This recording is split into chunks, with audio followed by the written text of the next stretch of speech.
તો નમસ્કાર મિત્રો, સ્વાગત છે તમારું આપણી આ ચેનલમાં। તો આજે આપણે વાત કરીશું કે બનાસ ડેરી દ્વારા ગઈકાલે મતલબ કે 21/8/2025ના રોજ જે બનાસ ડેરી દ્વારા જે ફાળો ફાળવવામાં આવે છે તેના વિશે વાત કરીશું। તો વિડીયોમાં બન્યા રહો જેથી કરીને તમે પણ જાણી શકો કે કેટલા ટકા ફાળો ફાળવવામાં આવે છે। તો ચલો વિડીયો શરૂ કરીએ।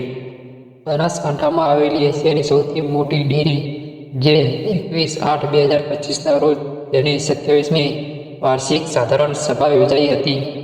પાલનપુરના બાદલપુરા નજીક આવેલા બનાસ ઓઇલ મિલ ખાતે બનાસ ડેરીના ડિરેક્ટરો તેમજ હજારો પશુપાલકોની ઉપસ્થિતિમાં મળેલી આ 57મી વાર્ષિક સાધારણ સભામાં બનાસ ડેરીના ચેરમેન એટલે કે શંકરભાઈ ચૌધરીએ નવા ભાવ વધારાની જાહેરાત સાથે વર્ષ દરમિયાન દૂધ ક્રાંતિમાં સારું પ્રદર્શન કરનાર ટોપ 10 મહિલાઓનું સન્માન કરાયું।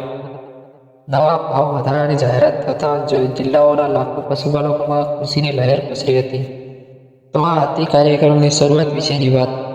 તો હવે આપણે વાત કરીશું કે ગત વર્ષ કરતાં આ વર્ષે કેટલા ટકા ફાળો ફાળવવામાં આવ્યો છે।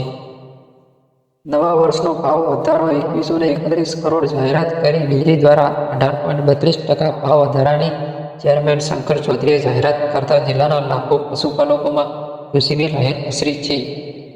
જોકે સાથે જ જિલ્લામાં દૂધ ક્રાંતિમાં સારું પ્રદર્શન કરનારી જિલ્લાની ટોપ 10 મહિલાઓને સન્માનિત કરી છે।